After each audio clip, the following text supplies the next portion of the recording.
Guys, we're going to get to our next topic after a quick word from Monarch Money, and we're going to forget everything I just said in the last minute, because Monarch Money can make you remember where all your money has gone. Between dining out, online shopping, and entertainment, it's easy to lose track. That's where Monarch Money comes in. It's your personal CFO, giving you full visibility and control over your finances. Monarch Money is not just a budgeting app.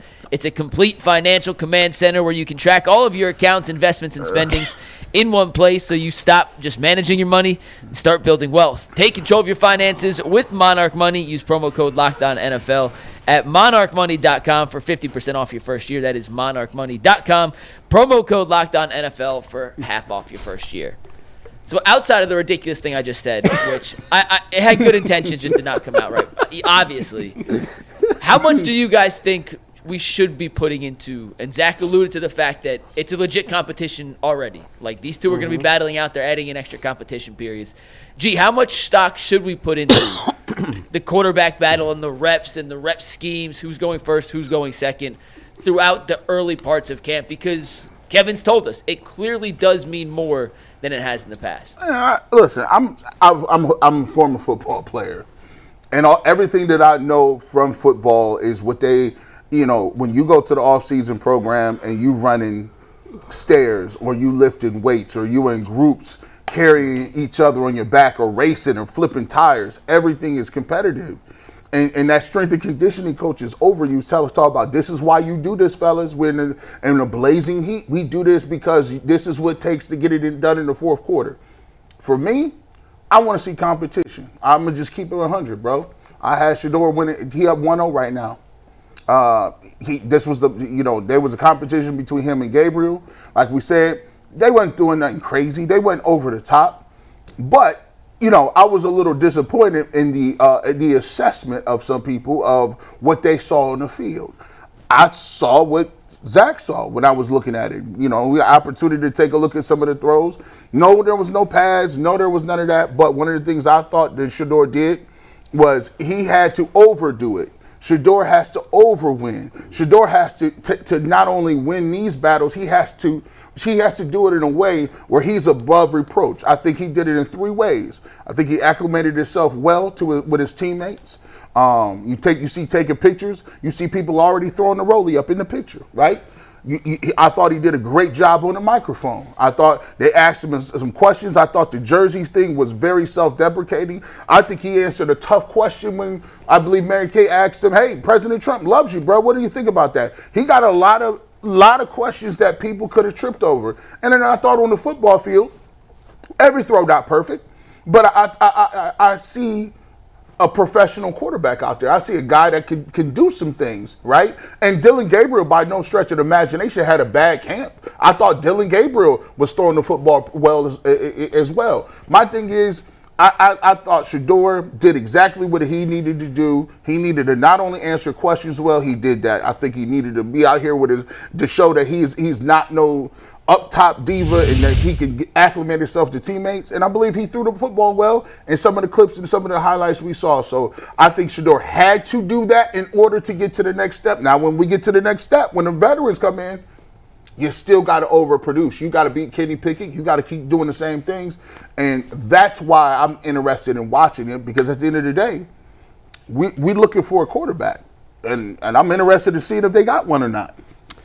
I thought Zach's answer was spot on, and it's part of the reason that I get so annoyed with some of this stuff that just feels like nonsense. It's because we're going to sit here and you're going to get these clips and people are going to evaluate a 5-yard out. But the part that we can't talk about is the part Zach alluded to, where Kevin calls him over, gives them play, he goes in the huddle. We don't know if he's getting them lined up right. We don't know right. But that's the type of stuff that I think the coaches are looking at right now. Are you following instructions? Do you understand the playbook? Do you get where we're trying to go with this? But we're not going to have any sort of insight. So instead, we're going to sit here and slobber over a 5-yard pass when there's nobody in coverage. So I will get more interested in this when it's the real players. When the big boys come in, when the veterans are here. It will mean more. Yeah. That's fair. When you've got 11-on-11 periods, okay, I'm in.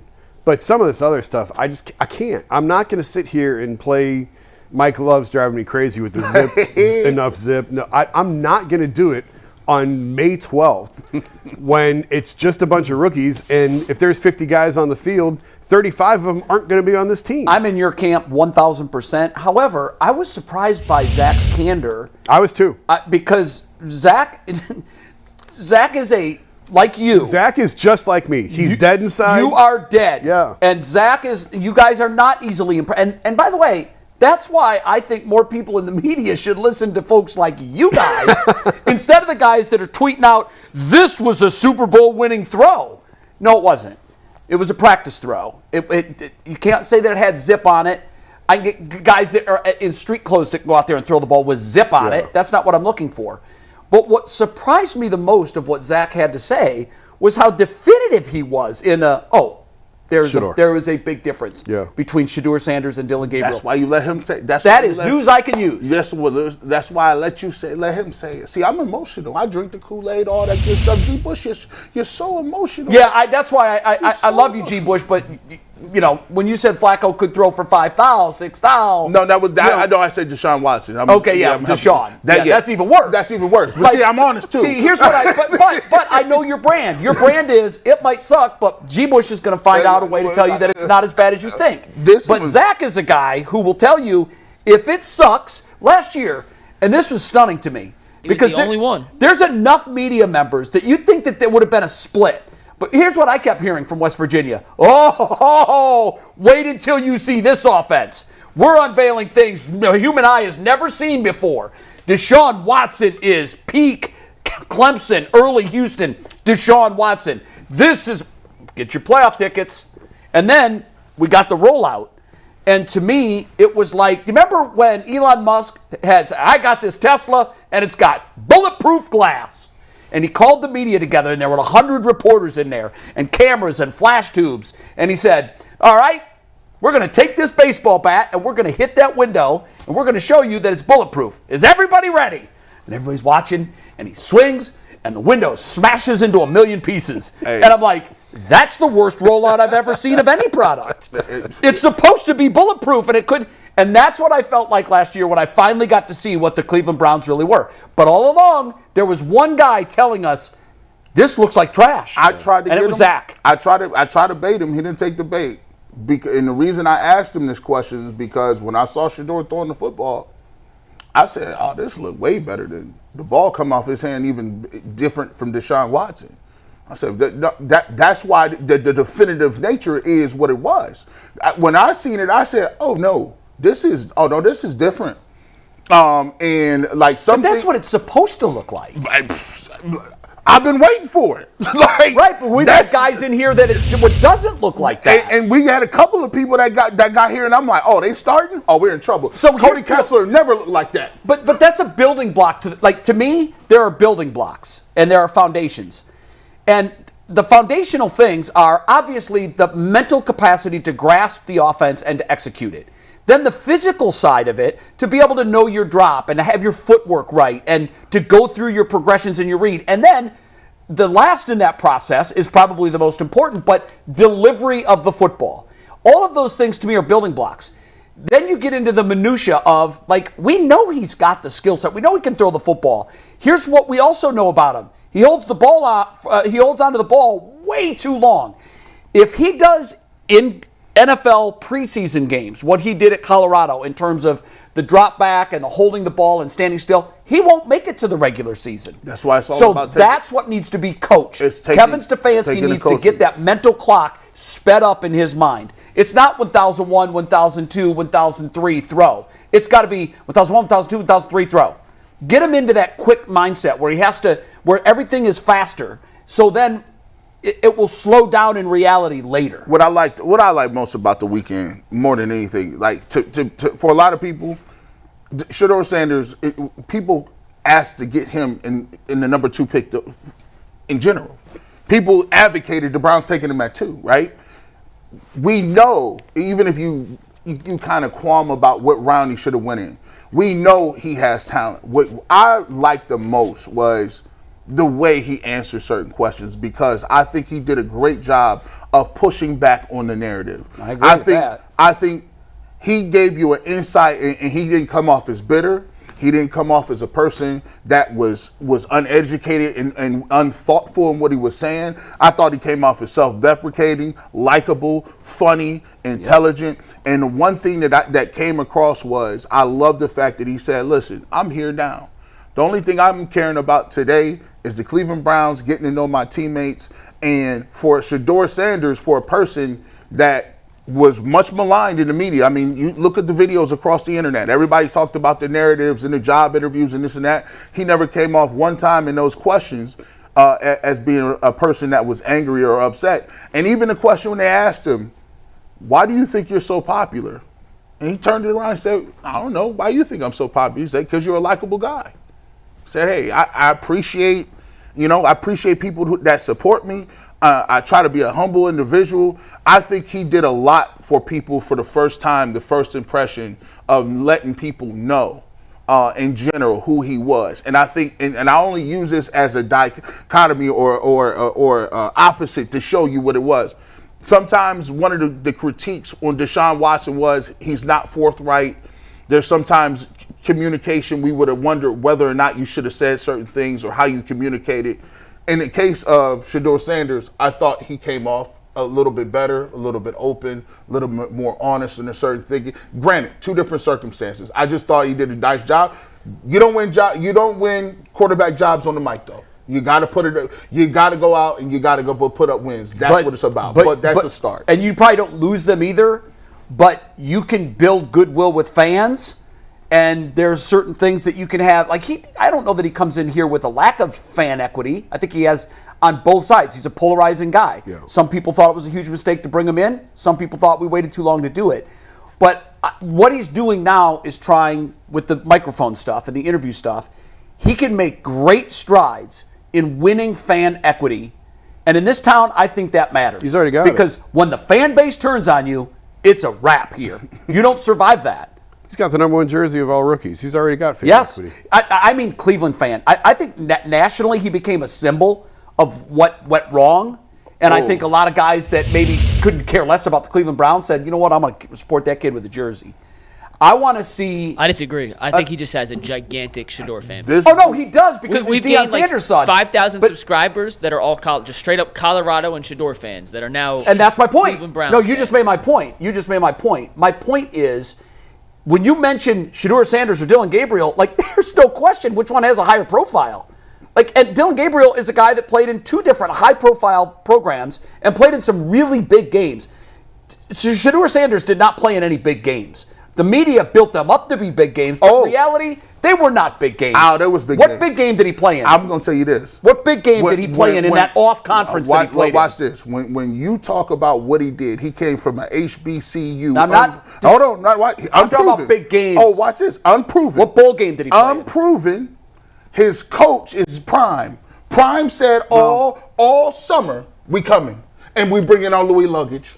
And the first game that they play against is TCU, who was just in the national championship game. Yeah, but what did they turn out to be? We don't care. For Colorado, who won 1 game. And what happened to TCU in the national championship game? For Colorado, who won 1 game prior, and you got Coach Prime saying that my son and Travis Hunter is going to come here and beat the team that was just in the national championship game.